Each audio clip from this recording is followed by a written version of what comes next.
Frank Schwab, Charles Robinson, Jason Fitz. It's inside coverage, the where, the when, the why, the how of all things in the NFL.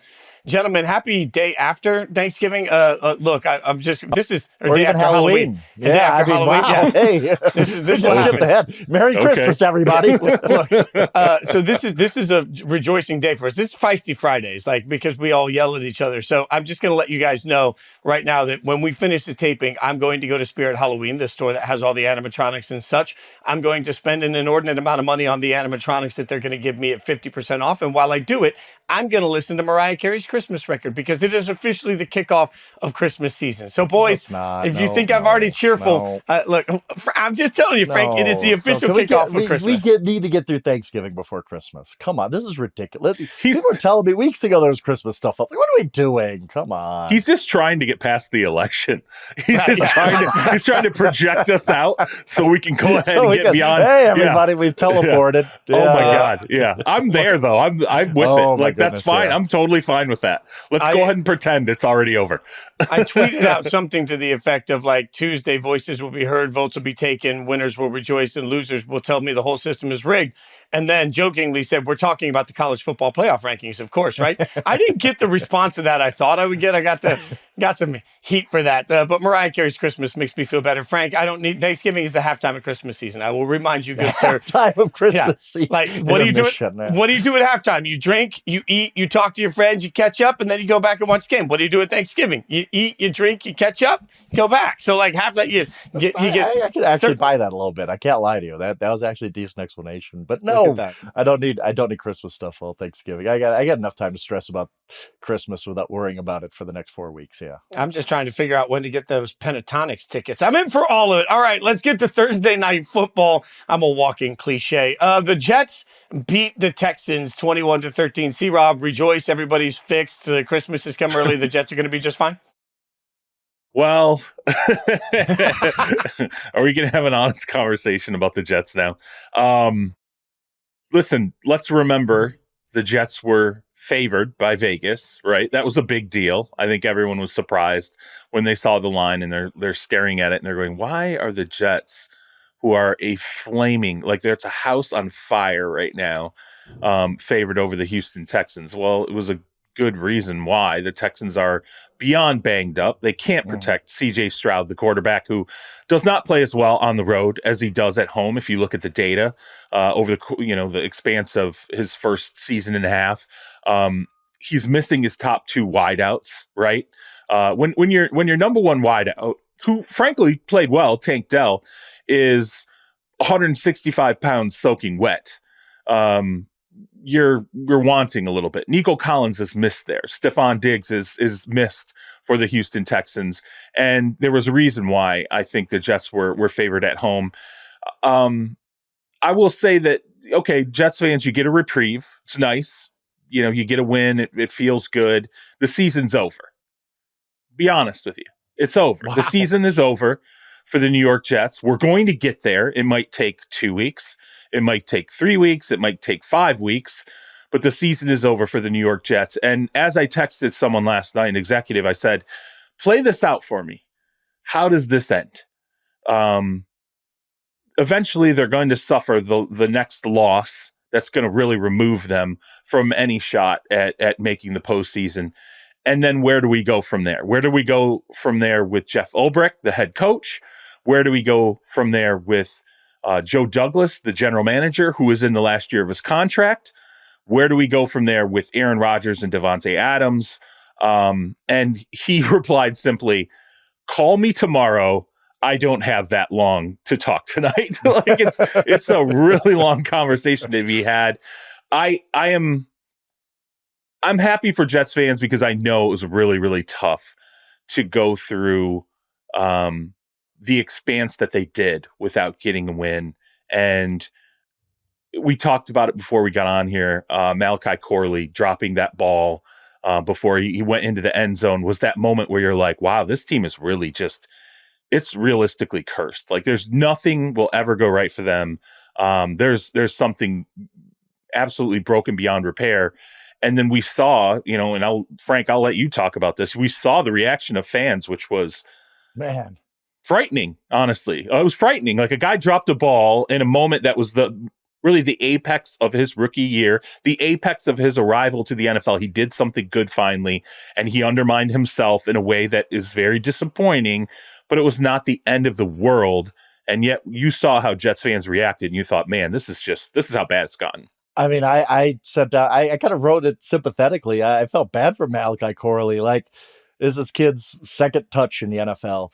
He's about ready to score his first NFL touchdown. That's a life moment, right? Like, you give the ball to your mom, and you go back home, you watch the film a little bit on that, you feel like you've arrived a little bit, and he just screwed up. Like, he screwed up. Like, I'm not trying to take the kid off the hook for that, but I wrote kind of sympathetically towards his, just feeling bad. Like, that sucks for that kid. And man, everybody was angry. It was like, screw that. He deserves no pity whatsoever. He makes millions. Like, man, these people are angry. Now, I don't know if it's just Jets fans or people on edge because of the election, but that's a conversation we were having before we started taping. But yes, Jets fans are on edge. They were chanting "sell the team" at halftime. Aaron Rodgers had 32 yards, and both me and you, Charles, through our NFL editor, Joey, kind of had the same idea on what we might be writing at the end of the game if that continued, as far as a certain quarterback maybe being finished. And they kind of needed a second half like that just to feel good about something, just to get their fans from rioting in the stadium, maybe. Like, it doesn't, I hate the whole, like, post-game, like, oh, the Jets can make the playoffs now. Like, no. Let's let them get down to like a 5-game winning streak before we start talking about that, because there's a long way to go before Which is why I woke up this morning being like, it's over, okay? Like, let's stop. I don't want to be a jerk, but come on. Like, it's okay. You play the role so well, though. Exactly. Absolutely. Let me fill those shoes. I mean, but realistically, I guess to me, I sat there and I watched it and I was like, are we going to overreact to this? Like, realistically, are we going to overreact? The thing is, I live in Houston, and so I think I approached that game from a different perspective than maybe other people. I knew the problems that the Texans were having going in, and in my mind, I'm like, they can't protect CJ Stroud. Yeah, they can't protect CJ Stroud right now. They've been talking about that for weeks in Houston on end. Like, what is going on with this team? Why are they faltering so badly? That was before the Stephon Diggs injury. It was before we're sitting here waiting for Nico Collins going, like, how long is this going to last? And when the line came out and it was clear that the Jets were favored, and everyone was like, it's a 2-6 team. How the hell are they favored in this game? I'm like, have you watched the Texans? Have you paid attention to what's going on offensively for them? They're in a lot of trouble. I will say this about the Jets and the AFC wildcard, and we've done the same thing with the Browns, which I think is ridiculous. But I will say, if you take a step back and you look at that AFC wildcard race, all of a sudden, do you buy either of those AFC West teams? I don't. I think they're both going to fade a little bit. Do we buy the Colts with all the stuff they got going on? Obviously, like the other two teams in that division, they're not going anywhere.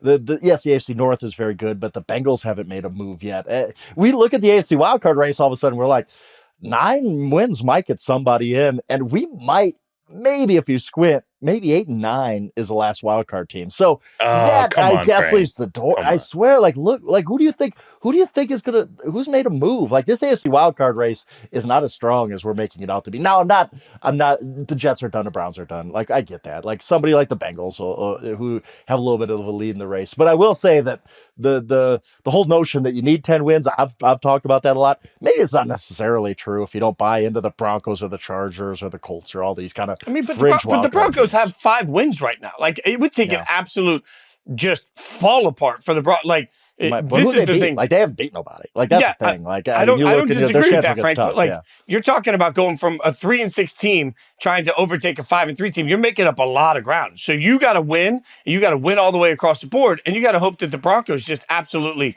just fall apart.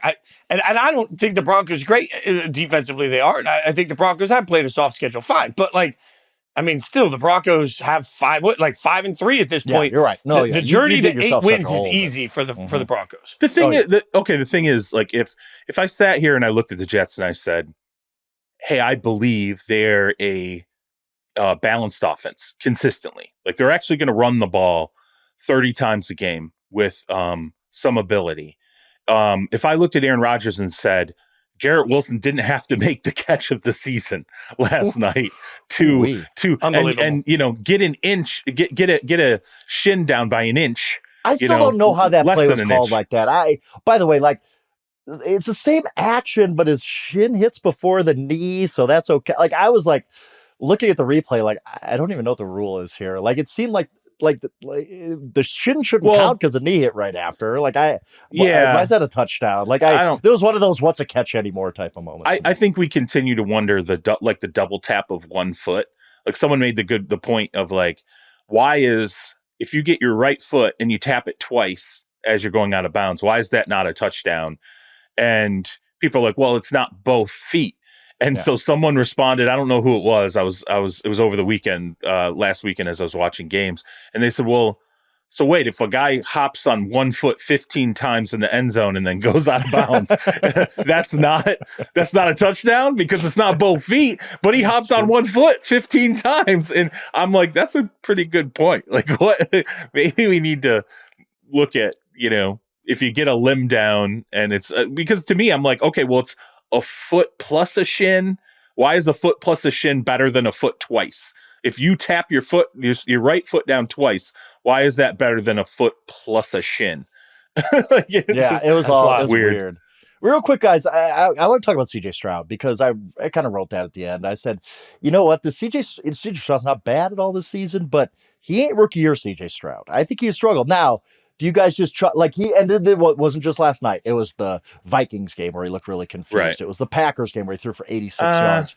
Do you just chalk this up to receivers are hurt, they can't protect him, or is he regressing a little bit? I think I will say this real quick. I'll say this real quick, C-Rob. I know fantasy football isn't real football, but one of the nuggets I gave out last night on Fantasy Football Live is that the Jets passing defense only gives up 9.9 points per game to quarterbacks this season. As bad as the Jets have been, the only way that you beat the Jets is if you have a quarterback, passing-wise, in fantasy football, is if you have a quarterback that can also score on the ground. And that is not CJ Stroud. So I think while C-Rob's going to have a really smart point here on why, the offensive line is part of this, I also think we lost track of the fact that this is sort of a matchup nightmare. The Jets' passing defense against strictly a passing quarterback is actually much better than it gets credit for, C-Rob. Yeah, and I think that's a good point. I do think the Jets' passing defense factors here, but the Texans' offense has not really been what it was set up to be over the course of this entire season. Like Joe Mixon, when I saw them in camp, and I spent some time with people there, it was, hey, we have the running back to balance this out. We're not going to be so dependent on throwing the football. We're really going to be dedicated to this. And then what happens? Joe Mixon gets a hip drop tackle, and then he's out for weeks, right? And it completely screwed up the offensive continuity. And then during that time, not only does Nico Collins go down, which is an all-pro. He's an all-pro and potentially top 2 receiver in the game if he doesn't go down this season. That's the pace he was on. He was going to be leading the NFL in yards, I believe. Yeah, he was going to be an all-pro. I mean, there's no doubt about it. Not only does he go down, but the offensive line, which I think played uncharacteristically well in 2023, like I couldn't believe that it pulled together the way that it did, because it was not perfect. They had problems, but I felt like from start to finish, it certainly played over its head from where you knew the talent level was and how it could change. This year, it's the opposite. I think the offensive line is playing poorly. It's playing below the talent level. And there are multiple positions there that are not living up to really what they are. And if you ask the Texans, if you talk to someone inside the Texans, and they're giving you the honest truth, what they will tell you is we are seeing issues across the board with our offensive line where we're like, that's not who that guy is. Every single position. They're looking at him and going, the left tackle he's doing things that is not, it's just not characteristic. Well, he got drummed by Will McDonald that one play last night where I was destroyed. Like, Tunsil. Yeah, my goodness. Laramie Tunsil. Yeah. No, Laramie Tunsil. One of the best, and he just got drummed by McDonald that one of the best. And he is playing below, solidly below really what his talent level is and really what his reputation is. But it's been across the line for them. And I think that's been the one thing that for CJ Stroud, it's, hey, we're taking away your top 2 wide receivers. We're injecting running back into the game, which is kind of, okay, schematically, It's still not balanced because you don't have the top 2 wide receivers right now that you've been able to depend on. And now we're putting this running back on the field, and the offensive line's not protecting adequately.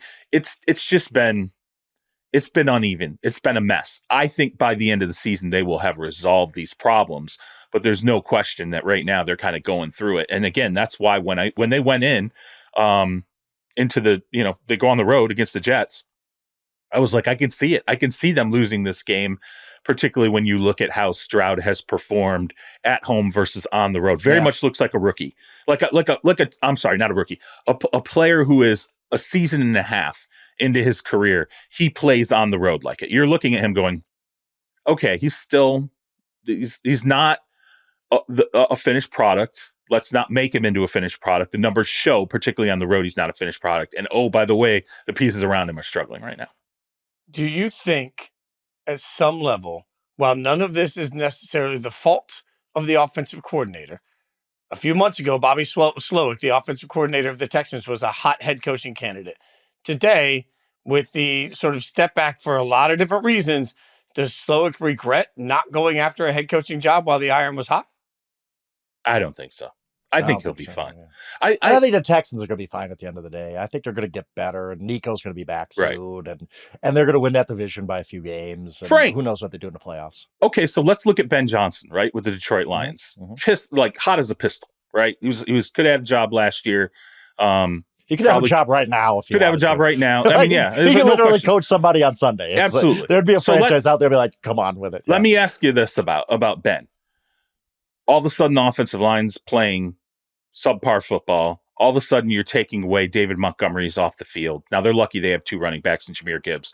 But then you take Amon-Ra St. Brown off the field, and you take either Laporta. I mean, Jameson Williams will take himself off.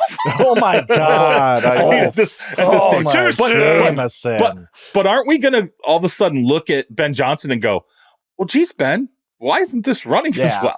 What the hell's going on? Come on, they're a function of their players, and the Texans had players who, when they were healthy and everybody was on the field and the offensive line wasn't playing like crap, they're just fine, which is why I think by the end of the season, they'll be able to resolve this. It doesn't make Bobby Slowick a poor, schemer or designer or play caller. It just makes him more limited in what he can do. And again, I will once again remind people, Slowick right now, his number 1 wide receiver is like a 5'11", 165-pound receiver. Okay. Like, it's not the Philadelphia offense looked a lot different when Devonta Smith was like the only option you had. And all of a sudden AJ Brown gets back and you're like, Jalen Hurts looks like he's a pretty good player. Yeah, no. I get that. No, I ignored all that. We were on Wednesday. I picked Houston. I kind of laughed, like, why is this team an underdog? You ignore things, and part of that is I just think CJ Stroud's going to fix everything. But he hasn't been that dude this year. He's fine. Like, he's really, really, really good player. But, you just see, like you said, he looks like a guy who's a year and a half into his career instead of, oh, my God, he had this the best rookie season I've seen, in my opinion. Oh my God, he's going to be an MVP in year 2. Well, it's not that easy in the NFL always. Improvement isn't always linear. And I think he's taken a little bit of a step back this year, but a lot of the things around him are just not good. But I do think by the end of the season, they're going to be fine. This is good for him. I think this is good for him. I really do. Think so? Like, I think, absolutely. Like, come on, man. You learn a lot more losing than you do winning, and he had to experience that. Like, for him, the Texans franchise turned around his rookie season. He had no idea the year before. I was like, bro, you have no clue.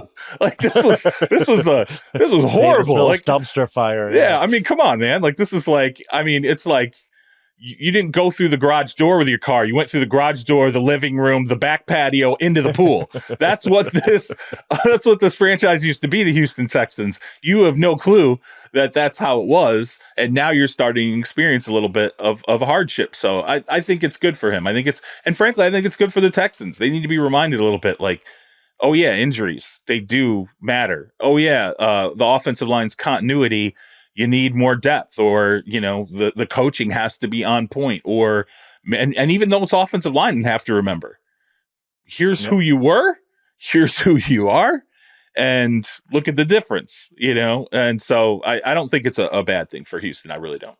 This is also why, in a beautiful world, people in hell want ice water. But I always want 3 years to really fall in love with the quarterback, because like year 2, it feels like is always an adjustment year. I think year that's 3 is reasonable. But I will say this. For all the conversation about, well, this is good for him, which I agree with, the Texans sit at 6-3. Right now, he's completing 63.5% of his passes, projecting for the year to throw for 4,040 yards, 21 touchdowns, and 8 picks. If that's your adjustment learning year, it's not bad. No, that's a great point. It's fair. It's not bad.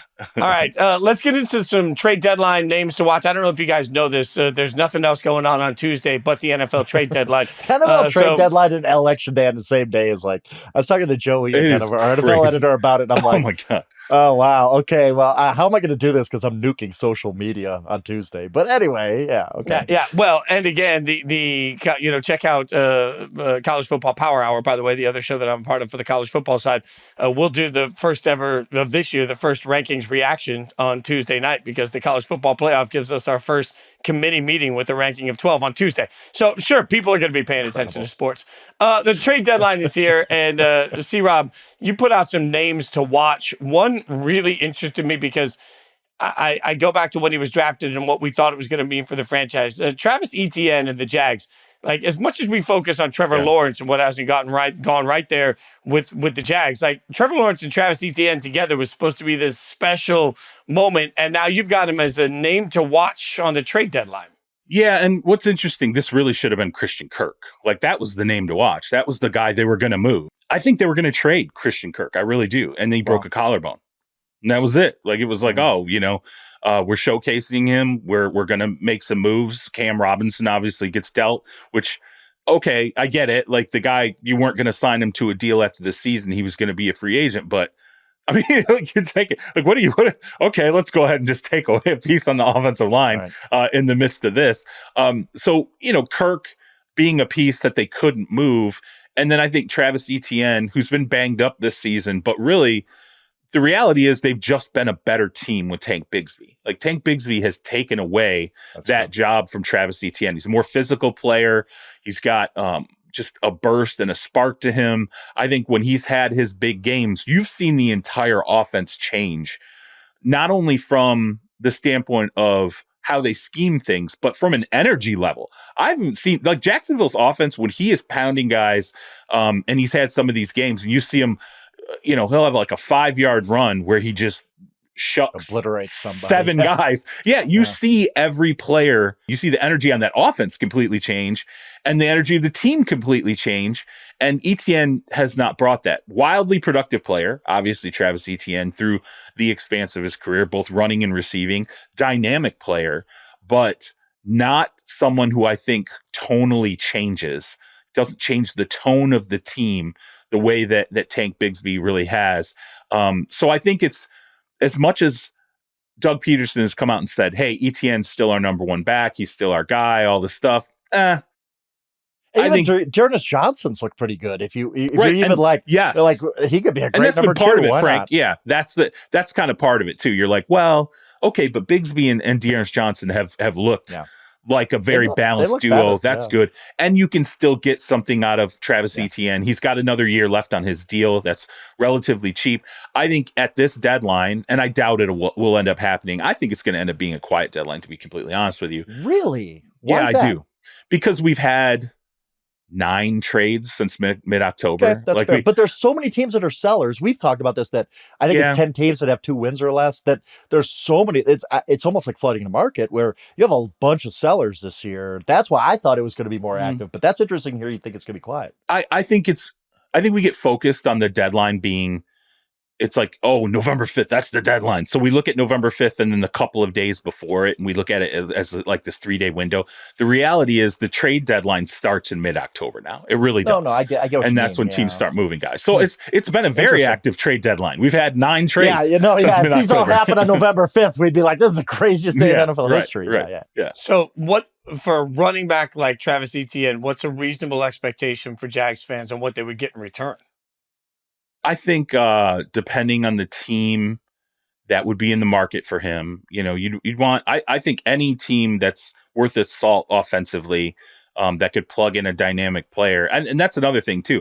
I had a hard time figuring out who's the buyer here. Etienne could potentially, you could take calls on Etienne, but realistically, who's the buyer? And it's still the running back position. Although the running back position has seen a resurgence this year, there's no question. And you're picking up at a time where he's beat up. So you're like, okay. Normally, you trade for a player like this. And most of the contenders have a running back. Like you talked about the resurgence of the running back position. Yeah. I did this exercise too, where you're like, well, Buffalo's got James Cook and Philly's got Saquon, and the Commanders are fine with their two guys, and the Lions obviously don't need them, and the Packers don't need them. You go through all the teams, and you're like, well, who's really buying a running back? I mean, he's in his mid-20s. I think he's like 25. I mean, you get like a third-round pick out of him. I think you could. I think so. Wow.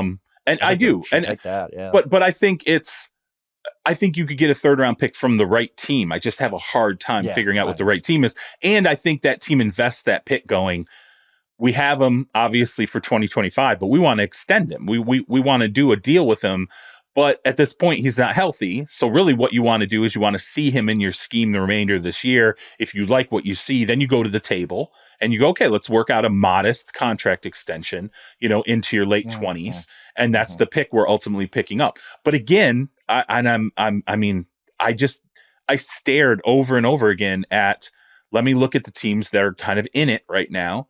Where does he make sense? It was hard to find a natural suitor that didn't already have assets at running back. Let me ask you real quick before we move on. I know we don't talk about offensive linemen a ton, and there's good reason. The Jaguars already dealt Cam Robinson, but they have two other guys they could trade. Walker Little is a guy who's got a lot of interest, obviously. And Brandon Scherf, I think he's in the last year of his contract. It was once an all-pro guard.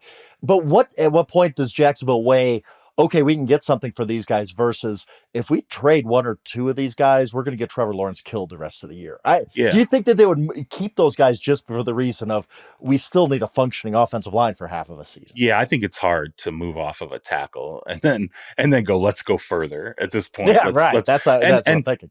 It's like, what are the returns, right? Too. Like, are we giving up? Okay, so we're going to give up another guy on the line. We're going to get a fifth. Are we going to? I think it'd be more than that, don't you? Like, I mean, so many teams need offensive. We talked about nobody needs running back help, really. Everybody needs offensive line help. That's the thing. So I think they'd actually be valuable out there. I don't know. Teams are so weird about their picks, man. That's true. Like, I'll give you a good example. Like, I had a team that hit me up, and they're like, hey, do you think this corner would be available? And I'm like, I mean, maybe, but that dude's like an all-pro. I'm like, he's not going to be available. Like, you're going to have to part with a first-round pick. Like, and he's he's like in his 20s. Like, he's still got years of all-pro play left. And the response I got was like, well, no, I mean, at first. Oh, my God. like, I was like, what the hell do you think you're getting a corner who's like a 20, late 20s, but still got like 3-4 years of prime left, all pro player. And you're like pissed off that I said you're probably going to have to give up a first for that guy. What do you think you're buying here? Like, well, we're not first and seconds. Yeah. I could not, but speaking of such, when the Deontay Johnson trade came through, I was like, they gave him away for nothing? Like, literally nobody was willing to offer more than nothing for Deontay Frank, Johnson? We literally, it's the funny thing about it is, real football is kind of like fantasy football sometimes, where you're like, you see some trades and you're like, man, they colluding. What is going on? What the hell? Veto. Where's the veto button right now? Wait. Like, yo, are they friends? Like, what are they doing right now? Like, why are they dumping to their friends? And then other trades, you're like, when you hear a team go, well, I don't want to give something up. Like, I just want to get the guy for nothing. I'm like, man, this is like fantasy football. Like, I hear people having these conversations. I'm like, yeah, go ahead and offer and see what happens. Like, you're gonna get snap rejected, bro. So let's talk about an entire team, because Frank made the joke on social media that the Saints, in his article on projected, dream trades, that the Saints should just trade everybody. But what about the Carolina Panthers? Because I'm sitting here trying to figure out, in fairness, Bryce Young has failed. Bryce Young is a failure at this point with Carolina Panthers. But there were plenty of teams that were interested in Bryce Young. Should he have fallen to them at the top of there were teams 2 years ago that believed in him. Come on. You don't think he's starting this week for a reason? Come on. I mean, you serious? But nobody's trading anything for him. Why would you?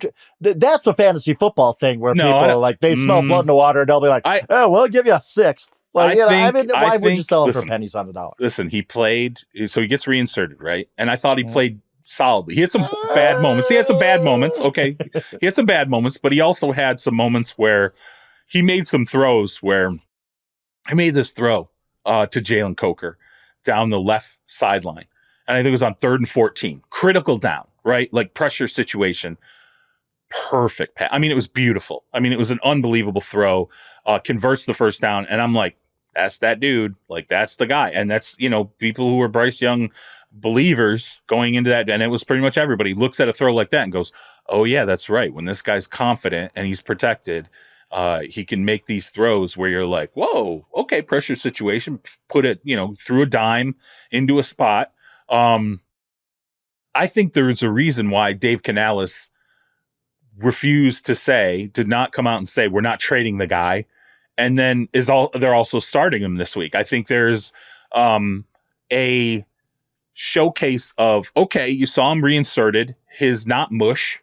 He stood up a little when he got put back in there. He looks like he made a little bit of progress. Now let's see if he can build it. Now, if he does it from one week to the next, you could have some teams out there that go, okay, well, you know what? This quarterback class is not great. It really isn't. And there's still enough to work with this guy. Let's say Bryce plays better. Like he's playing the Saints defense that isn't that good, right? Let's say he plays better than last week. He's not going to throw for 500 yards or anything like that. I don't think anybody expects that. But let's say he plays better where you're like, oh, Bryce Young, wow, he's really progressed. What could you get at that point for him? At that point, wouldn't it be worth the Panthers just saying, maybe he is progressing. Maybe all these picks we gave up for him. Yeah, absolutely. I just don't agree with the theory of trading him for pennies on the dollar, because what good does that do you at the end of the day? Yeah, I mean, look, it's a fair question. I get it. It's a totally fair question. But I think there's also the element of ideology inside the franchise and whether or not the head coach has looked at him and said, okay, like I get it. That's not really, I want my own guy. Like I just, and you do see that. You see good quarterbacks who get, or modestly talented quarterbacks anyway, who get their, a new coach comes in or a new regime comes in, they turn their backs. They say, look, we want our own player. Yeah, of course. And it's just how it is. Like, we're not going to. So like with Young, I think if he has a really strong week this week and you see that he's built from one week to the next, and you're a team out there that has a bridge starting quarterback in place. So you go, we're going to acquire him. We're not going to play him the rest of the season. Like, we're going to work with them. We're going to start to get him. We're talking about the Raiders here, by the way. We're talking about the Las Vegas Raiders. Yes. Right. I don't, if you get, like, let's say a 3rd and a 4th out of Bryce, you get 2 picks, a 3rd and a 4th, I'd give that up. If you could get, if you're desperate and you're going to offer a second, I wouldn't lose my, knowing what everyone is saying about the rookie quarterback class right now, and it's not good. Knowing what everyone's saying about that, I would not throw a fit if someone really truly desperate and had the right situation set up for him, gave up a 2nd round pick and said, okay, we're going to bring him in. He's going to be behind he's going to be behind our bridge quarterback, but we're going to get him into our scheme. He's going to learn. And then when the passing program starts this offseason, we're going to give him the opportunity. We're going to tell our quarterbacks it's an open race. Whoever takes it, takes it. And you give them months to really prepare for the reboot. But I hope that's the right organization. Sorry, Fitz. I hope it's not the Raiders. Heard. Yeah, we're all thinking the same thing. Like, you're talking quality offensive line, stability at head coach. Fitz, hey, real quick. I want to have this conversation with you guys real quick. This is an aside, but I think it's an important aside. The Raiders fired Josh McDaniel. They cleaned out the front office, right? And we're smoking cigars and we're all feeling good. Where the are they right now? What is different? Like, you tell me record-wise how this is any better right now than where it was. You can tell me about feelings and all the players hated Josh McDaniel and all this stuff. Like, I get that. I understand that. You but from really a result, that I don't think Charles. I do understand that. I get that. But I'm saying from a result standpoint, there's someone I'm pointing at when I'm saying this. From a result standpoint, they're not any better right now. They aren't. And I think at some point, we got to have a Mark Davis conversation and go, Mark Davis is a terrible owner. He's just a bad NFL owner. And he is the problem with the Las Vegas Raiders. And I think there are owners, if I'm being completely frank, I know there are owners who are pissed off because they're sitting there going, we gave this guy a gift. We put him in Las Vegas. Look at financially how everything changed for him. And oh, by the way, look at the ticket sales for that team and that franchise. How much those tickets cost, and like, are you kidding me? And this is what he has put out. This is all the chaos that's going on in Las Vegas. I know for a fact. Not talking to owners, okay? I don't have owners in my Rolodex, but I have team presidents in my Rolodex, and they will tell you there's some going on about how bad the Raiders have been on the heels of what multiple owners feel like was an immense gift to Mark Davis getting him into Las Vegas. That just has some sure Fitz up. Like, no, I agree with everything you said. I think if at this point, one thing that has really hit me about Tom Telesco, whether I like the hire or not, I don't know.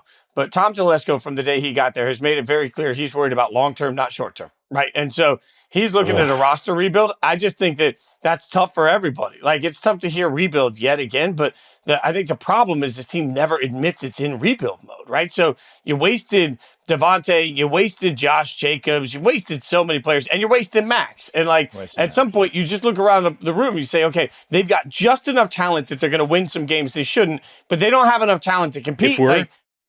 If we're talking about guys, by the way, because you brought them up, we're talking about guys at the trade deadline.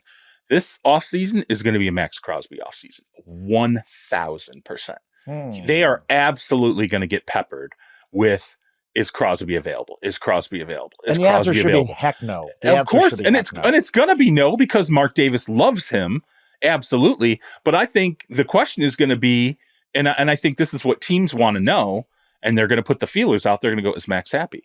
Someone asked Max, are you happy? Because are you going to keep burning your prime here? Because if you're not, we can do a Khalil Mack deal. We can do multiple firsts. We can figure it out. We can pony up the assets for you. Some of those post game, you see him. We all see him with his shirt off, sitting at his stool. Some of those post game interviews, you're like, oh, Max is not thrilled about this, and nor should he be. The whole is Max with the team. Why is it Max with the team? That whole thing, like there's. I'm going to tell you right now, it's an off-season storyline that we are now introducing in the middle of this season. They are absolutely, Mark Davis says Max Crosby is not getting traded at the deadline. That's fine.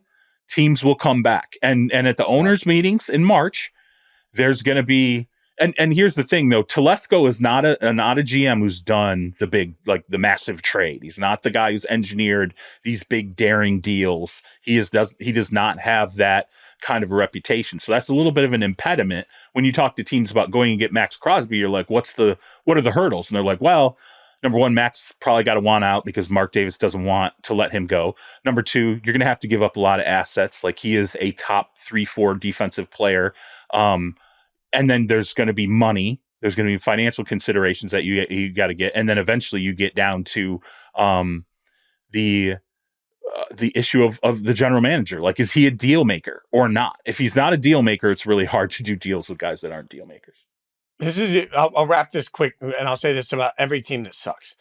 Take a look at your roster. A friend of mine said this to me years ago, and I've never forgotten it. Honestly, look at the roster of your favorite team and ask yourself, how many of these players would be starting on a high-level playoff team? And when you look at that, you get a real honest assessment of where your team actually is talent-wise. I believe that of the 22 starters on the Raiders, they're probably 16 starters short of being a playoff caliber roster. And I also believe in a home run offseason, you might get 5 of those addressed. So what I'm saying is that even if right. So even if you have the best offseason you've ever seen, most teams that suck are 2 or 3 years of that away. By the time they get through that process, what's heartbreaking is that by the time if they just hit a home run in a rebuild, by the time they get through that rebuild, Max will be through his prime. And he will have worked his ass off to not win enough football games. That breaks my heart for somebody that plays so hard. I agree with that. And it's got to be hard for him too, because he looks at, like, let's say a Myles Garrett, who's in the same situation where he's burning prime and he's sitting there going, what the f- are we doing here? Like, I'm right there. I'm one of the top 5 defensive players in the league, and we keep having these problems. But the one thing that Myles Garrett has going on his side is Deshaun doesn't last the whole season. Eventually someone gets in there, and all of a sudden everything changes. That looks competent. The offense gets vertical, and it's like, next thing you know, that's what's missing with the Raiders. I watched Jameis Winston step in. I watched that team play its ass off against the Baltimore Ravens. And I said, okay, maybe. Like, maybe. Like, I mean, I could buy the Browns putting it together. Even in the AFC North, I could buy them putting together a run because of how dramatically things change once they get a competent quarterback in there. And all of a sudden, Kevin Stefanski's going, yeah, man, all you guys who say, like, I can't coach anymore. And I'm sure Andrew Berry, the general manager, is saying, all you guys are saying I'm not a good general manager. Now, again, I know what Frank's going to say. You should have put this guy in. That's your mistake. Absolutely. You're 1-6 for a reason. But I also think there's owner issues there too. So I think that's part of what places. Yeah. But then, you know what? I got to say this, Charles. If that's an owner situation, and we all think it is, right? Absolutely. Jimmy Haslam needs to get in front of a microphone and say, I did this. No. Yes, he has to. Dude, he is taking money from the Cleveland Browns season ticket holders all year. He's not going to. He's not going to. That's what I'm saying. We know that. He's not going to do that. But it is cowardice for him to tell that group, if that's what happened, to tell that group, no, you need to play Deshaun Watson, and then not be accountable to the people paying thousands of dollars to him every week to be in that. Jimmy Haslam's sitting there going, yo, I just extended you guys last year, like last offseason. I extended both of you, Kevin Stefanski, Andrew Berry. I extended you. How did you? Like, you're getting paid. You're going to go ahead and take the bullets. It's terrible. That's part of what the job is. Whatever. And like I don't want to say that Kevin Stefanski and Andrew Berry are happy when you see a Deshaun Watson go down, but I think it would be insane to not think there are people inside that organization once Jameis steps in who are not excited about the ability to show, like this team, there's a reason why they traded Amari Cooper. He was having a horrible season. Oh, and I hit the octave there. Like I hit that's 7-year-old Charles. That's 7-year-old Charles right there. He was having a horrible season, right? But I've been asking that organization about Cedric Tillman for two. I'm like, what's Cedric Tillman, like, when's this? No, they're like, he's going to be a guy. Like, just you got to give it time. Like he's going to be a guy. Like that. He's on our fantasy team, Charles. Hey, it's our coverage fantasy team. Yep. We did. We picked him up. That's right. Yes, we did, sir. We picked him up. We picked him up after the success. We didn't have that much confidence in him. But that was a guy where it was like, oh no, the Tennessee offense, coming out of college, like it takes some time, especially coming out of that offense. All these different things, and I'm like, okay, I don't know. Do I believe this? And then I look at the guy, I'm like, man, he's 6'3", like he's long. He's, he has he's kind good. Of a neat, he looks like Nico Collins when you kind of watch him sometimes. But I was like, I don't know if I buy what these guys are saying.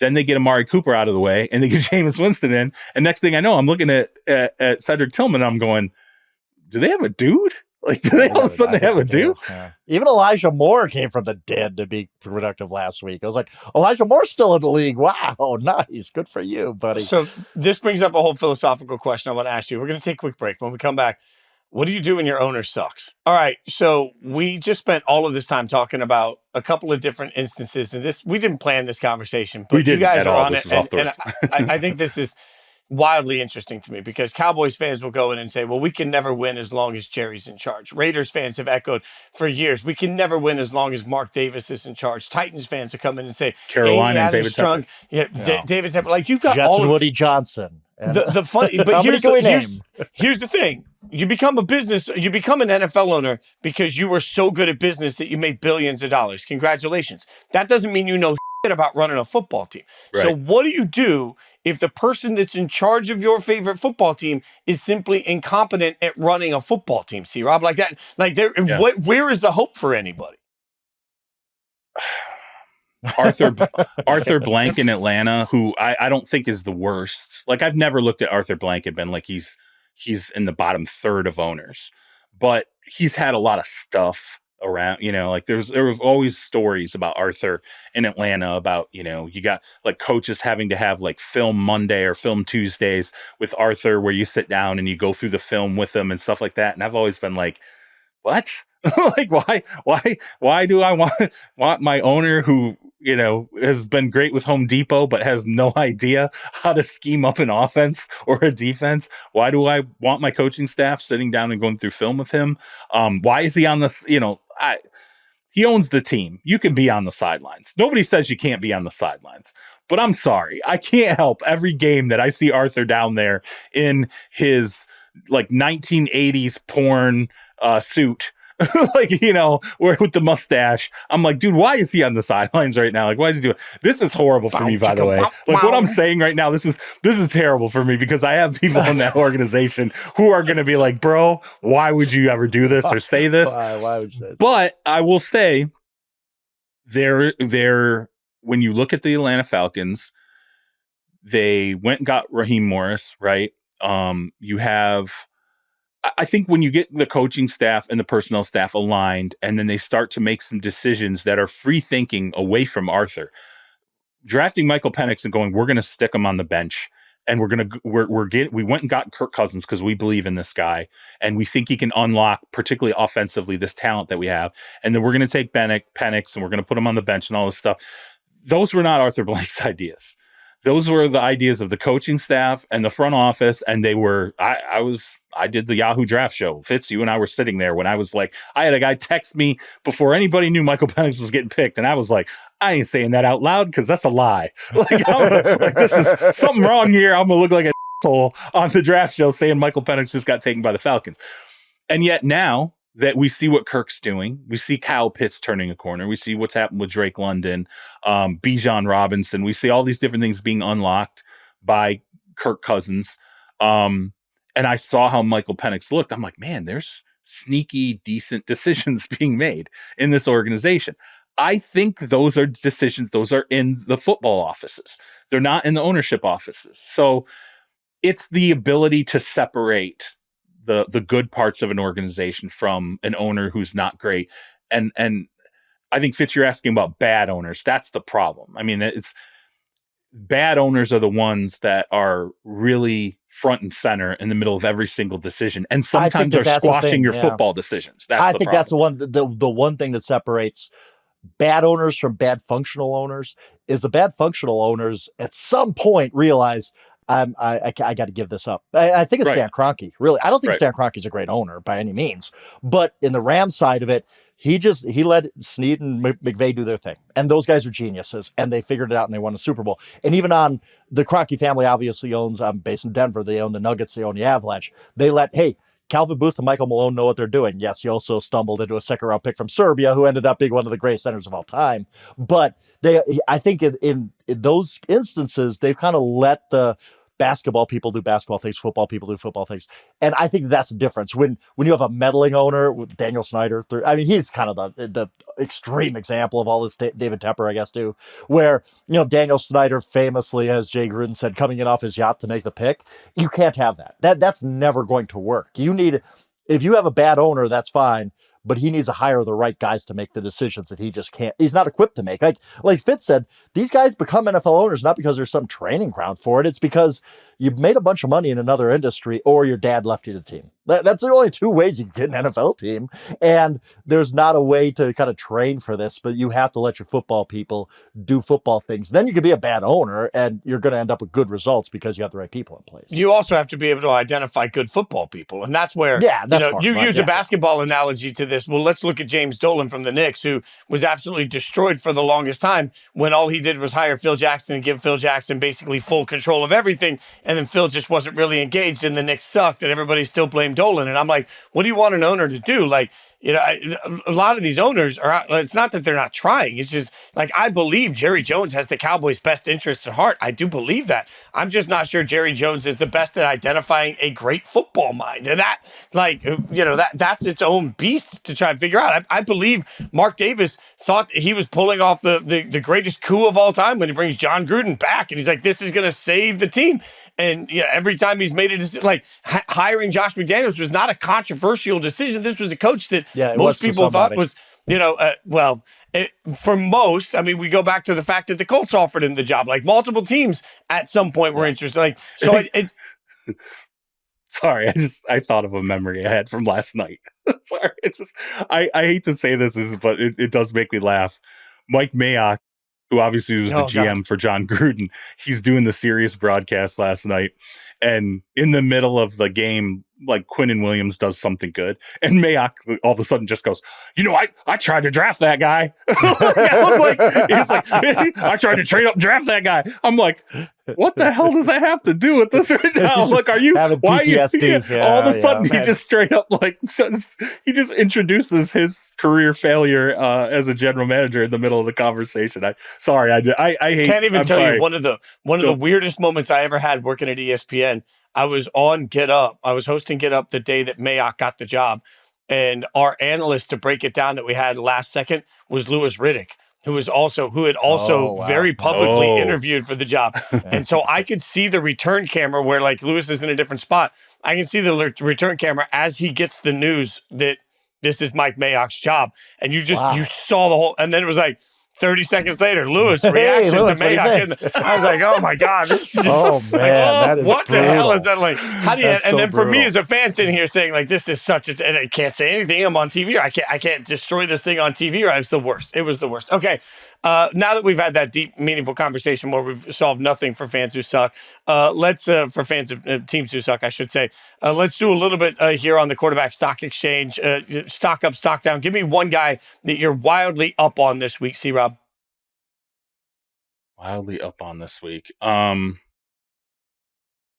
really like I like what Hurts is doing, honestly. Now that you see AJ Brown back in the saddle, I felt like when I watched Hurts last week, there's something different about when he has his number one, right? The throws that he was making, the chances he was taking. And then, by the way, I also thought I saw Hurts access a little bit of his ability to run again too, which we hadn't seen in a while. Like it wasn't just it wasn't just the tush push stuff. It was like he was it was some of that RPO stuff where like, oh yeah, that's right. Remember that monster season where they went to the Super Bowl?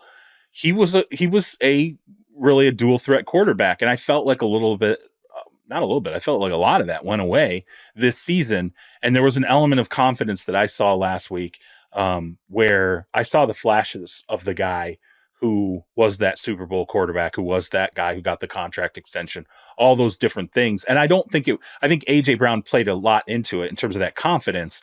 But whatever the reasons are, it's nice to see him start to access his ability to say, you know what, I'm going to run here and I'm not going to be afraid to do it. The RPO, I don't think it should be the level it was when they went to the Super Bowl, because you're like, that guy's going to get hurt eventually. But don't take it completely off the field. That's the problem that I have with some of these situations where you can't take a major tool out of the belt of a player. You never would do that to Lamar Jackson. You never wanted to do that to Lamar Jackson. You just wanted it to be shaped to a point where it's minimizing the hurt, but still letting them access that tool that really gives defenses fits. I think that changes the dynamic for the Eagles. Can I ask you something, Charles? One guy I'm very, very curious about. I think I know the answer, but Jameis Winston, okay? He comes in and plays really, really well. And now you start thinking of the landscape, okay? There's going to be teams out there that need a quarterback. And there's not anything available in this draft. We were making fun of Nate Tice the other day because he's like, this guy who's the best guy in the class, he could be the next Chad Pennington. Like, oh my God. Like, yeah, that's we the were comp? Like, oh my God, this is that bad? So there's not much available. Teams are going to be desperate. And could you see Jameis becoming the next Geno Smith / Sam Darnold? Like, we talked about these guys, like they got with the right coach. Well, he's with a 2-time coach of the year. Yeah. He looked great last week. He does have a 5,000-yard season under his belt. Like, I get it. He threw 30 interceptions that year. But can he mold himself to be the kind of player that maybe is a starting quarterback and a preferred starting quarterback on opening day in 2025? Yeah, I mean, you always think of 30-30 Jameis, where you're like 30 touchdowns, oh my God, what a 30 crazy interceptions, like 5,000 yards. Bruce Arians losing his mind the entire season. What a year that was. It was awesome. And it ended with a pick six. His last pass that year was a pick six in overtime. Yeah. He's got talent, right? I mean, like there's no doubt Jameis has always had talent. Number one pick, Heisman. Yeah. Yeah, absolutely. And he's got the weirdest brand of charisma I've ever seen. Weirdest, like it is it's so weird. I am enthralled listening to him talk, because he can't. there's no garden variety statement from him anymore. Everything is everything is a sermon. You're like, all right, left field, yeah. He got asked, "How you feel, Jameis?" You're like, all right, we got 3 minutes here. Let's go ahead. Like, he dropped an Eminem line the other day. I was like, okay, white boy in Detroit. Like, when he said white boy in Detroit, I'm like, what? Is he talking about me right now? Like, I'm going to be in Detroit. I'm like, here we go, white boy in Detroit. So he had, and that's the thing too with the Browns. Like, he was doing pregame speeches for the Browns to the team when Deshaun was the quarterback. Yeah, that's right. It was a starting quarterback. And you're like, and I'm like, that's a different dynamic. I never heard of the backup quarterback giving pregame speeches to the team. So yeah, I mean, there's a lot there, I think, that's interesting. And what I think you now have to look at, though, is over the remainder of the season, are what happens with the turnovers. Is he going to start throwing picks? And do we go back to revisiting who he was when he's turning the ball over constantly? Or has he worked some of that out of his game? It's sort of like with Darnold, when we looked at, we keep waiting for Darnold. We're like, when's that old Sam Darnold going to show up? Yeah. And so far it hasn't happened. So I don't know. Let's see where it goes the rest of the season. I'll ask you this. If he plays well, right? If he does a Flacco and he takes them to the playoffs, which would be miraculous at this point to put that together. Right. Can they afford to do him like they did Flacco and go, yeah, we can't have that. Right? We can't have that guy back in 2025. You have to. I don't know if they can afford it. Like that. No, the numbers are interesting on this, because here's the thing. Unbelievably, the cap number next year, according to overthecap.com for Deshaun Watson, the cap number is essentially $73 million. That's the cap number. Yeah, the cap number. That's not what they're paying him, but that's the cap number. Right. But the dead cap hit for a post-June 1st cut of Deshaun Watson, which would be the most financially viable way for them to do that, is essentially $119 million. So you're talking about roughly $45 million more, right? So it would actually be cheaper, rather than cutting Deshaun Watson, it would be cheaper for the Browns to pay Jameis mid-level starter money on top. Look, they're going to have to work out contracts anyway. They're screwed. If they cut Deshaun, they're absolutely screwed. So it would actually be cheaper for them to add in that $20-25 million quarterback at Jameis, keep them both. That's a wild amount. Like, they're going to have to deal with everybody else. But either way, they have to deal with everybody else. Leave Watson home, man. I'm telling you. What if you do this? So I don't think people realize Darnold's making nothing this year. He's making, remember, he was the backup. They did not adjust his contract when J.J. McCarthy went down. He's making, what's he making, like $5 million? I think it's total. 10. I think it's closer to 10. Is it 10? Okay, yes, well, I think you're right. I think it is 10. But his base is nothing. I mean, his base salary is like $2.5 million this year or whatever. And the rest of that 10 was made up by a bunch of other stuff. I think if you look at his guaranteed salary is 2.5 and his cap number is 5. Yeah, there you go. Cap number is 5. Mm-hmm. There you go. Frank, stop screwing me up. It was Frank. Look at that, Frank. You just completely wildly off. He's making 10. By the way, he's 27 years old. Sam Darnold is 27 years old, by the way. Just go ahead. And so what's Jameis? Jameis 30? I think 30. Jameis is 30. Yes. Yeah. Just looked it up. Yep. Right. So Jameis is 30 now. I think if you're the Browns, if you want to be if you want to be authoritative, if you're the Browns, you sit there and you go look at the situation and you go, okay, well, what are we actually paying cash wise to Deshaun next year? It's 46, right? I think it's 46 base next year. It's 46. And then you go, okay, let's see if we can get Jameis at 10. We'll get Jameis at 10 million and we'll go, we have a $56 million starting quarterback this year between the two guys. A lot of teams paying, in the 50s for a starting quarterback. We're just going to bench Deshaun and we're going to play Jameis, and people are going to go, that's insane that you have $46 million riding the bench. And you better bench Deshaun at this point. If he's your starting quarterback next year, I will lose my mind. You start Jameis, like let's say, and this is all predicated on Jameis finishing the season well, it working out, all these different things. And you start Jameis and you bench Deshaun, and Deshaun's upset and he's angry and he wants to be released and all these different things, or however that plays out, you just decide, we're going to say no. We're going to say this is how it works. If you want that job back, win it. Win the job back. Beat him out. We don't care that we're going to sit $46 million on the bench. This is where we are. We're going to make that statement. We're not going to damage the team anymore. If you want the job, go ahead and get it. But we're not giving it to you anymore. And we might look like suckers to the rest of the NFL because we have this guy sitting on our bench. But logically, we are doing the best that we can do with the situation we have in front of us. And you can make fun of us if you want, but logically, we are doing the best that we can. And if you want to talk shit about that, fine. But wouldn't you want us, if we were in your NFL city and running your team, to do logically the best possible thing we can in a horrible situation? I think that's defensible, personally. They should have done it 6 weeks ago. Like, what are we even talking about? We would have done it 6 weeks ago. They'd be a playoff team this year. And that's the thing. Like, what would have happened is we would have been like, oh my God, that's crazy. Like, just like Anthony Richardson gets set down and we're like, wow, that's wild that they're I don't at think that we would have point. been. I think we would have been like, yeah, Deshaun Watson stinks as an NFL quarterback right now. I think there would have been the shocking, stunning moment, but I think if Jameis comes out and plays the way he played against Baltimore, if Jameis all of a sudden gets on the field and we're like, I think pretty quickly we would have stopped clowning him. We'd have been like, all right, you know what, man?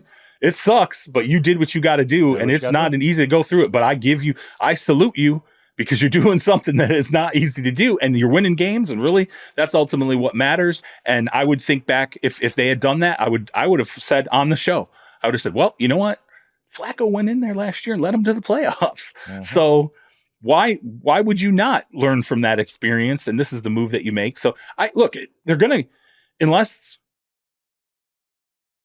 they're going to say we have to ride with Deshaun in 2025, if they do that, the only thing they can do is this offseason completely retool that offense. It doesn't matter. It doesn't.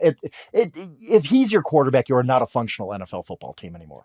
Period. He's done. He's done. There's no evil genius way to make Deshaun Watson work as a quarterback anymore. We're killing Jameis, by the way, right now. He's gonna throw 6 picks. I know, right? We're completely killing. We're on the Jameis culture. Jameis Winston, regardless of anything else, Jameis Winston is must-watch football, because every single play could be a pick six. Frank, could I be an laughed. 80-yard touchdown. Could be something we've never seen before. When the Ravens scored, and I tweeted it out, when the Ravens scored, and they panned to the sideline, Jameis stood up. He was like, all right, let's do it. Like, I was like, I just laughed my off when he did that. I was like, Jameis, what is Jameis doing? Like, that is hilarious. Why is Jameis standing up like he's Tom Brady after Lamar Jackson scored? And then he goes out. Newton nod, Yeah, and then he goes out and, granted, Kyle Hamilton squeezes a football. Like, by the way, it was a horrible throw. Like a terrible throw. Horrible. But then we saw all of Jameis on one game-winning drive. It was great. But the great thing was Jameis was like, yeah, whatever.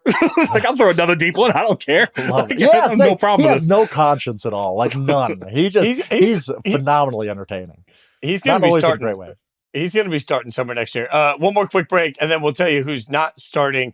Anthony Richardson, what's the latest? What's it mean? All right, guys, before we get out of here, Anthony Richardson benched. We talked about it earlier this week, but C-Rob, what's it mean long-term at this point? We've had a couple of days to absorb this. I mean, what's it mean for Anthony and the Colts at this point?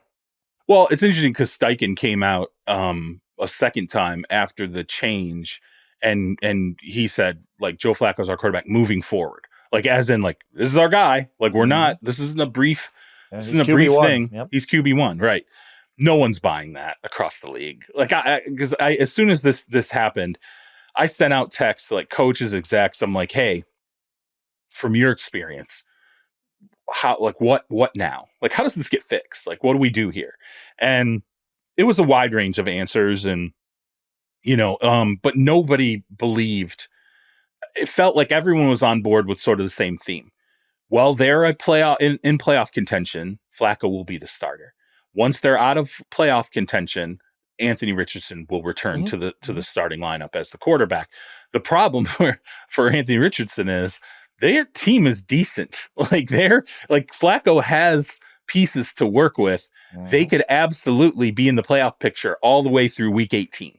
And, it could be a team that, like last year, it just at the very end gets clipped. And that could be the same situation this year for the Colts with Anthony Richardson. We could be talking about him, the reboot coming, next offseason. But we kind of joked about, like, how many people, like, Joe Flacco's bodied Zach Wilson in New York. He bodied Deshaun Watson in Cleveland. Now he's bodied Anthony Richardson in the Colts. If I was a team and I was sitting there and going, I got to protect a quarterback, and I would be like, I'm not bringing Joe Flacco. Like, that dude is someone want to explain.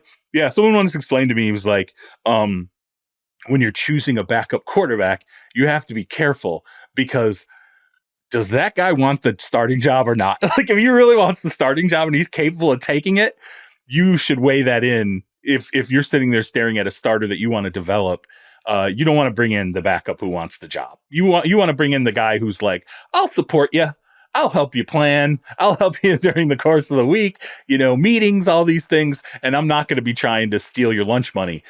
Joe Flacco, low key, man, is like a lunch money stealer. Like, that dude is something else. By the way, there's no reason the Colts can't be in the playoff race the entire season. We talked about the AFC wildcard race. It ain't that strong. Like, I think the Colts are going to hang around 500 and are going to be in the race until, maybe like week 17 they get eliminated, and week 18 you can play Anthony Richardson.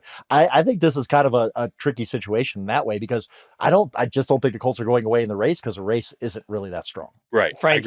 When we start next season, is Anthony Richardson the starting quarterback of the Indianapolis Colts? Yes. See, Rob? I agree. Yep, I agree with that. There we go. We think it'll all get worked out. Emmy's going to have to work all of this out. Mass chaos today. Dogs and cats living a lot of cuss together. Words. Total hysteria. A lot of cuss words. From you, I didn't cuss. I'll get fired. Like, get out of here.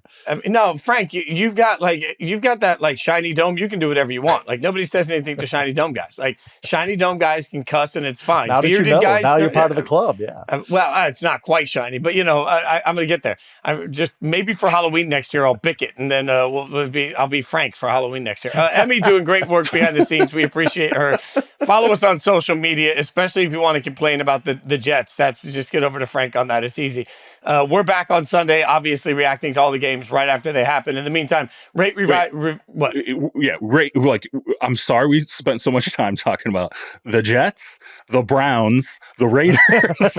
like I'm sitting here and I'm thinking back. I'm like, what did we do? This Colts, podcast. We beat the crap out of this podcast. Like, Fitz is going to ask you to rate and review. Seriously, please, God. Please rate and review it. Seriously. Like, I hate to interrupt you, Fitz, but I want to underline what Fitz is saying. Please, God, rate and review us. And we apologize for talking about the teams that are all jacked up. I said Jerry Jones' name once. We talked Cowboys. All right, you're right. You're right.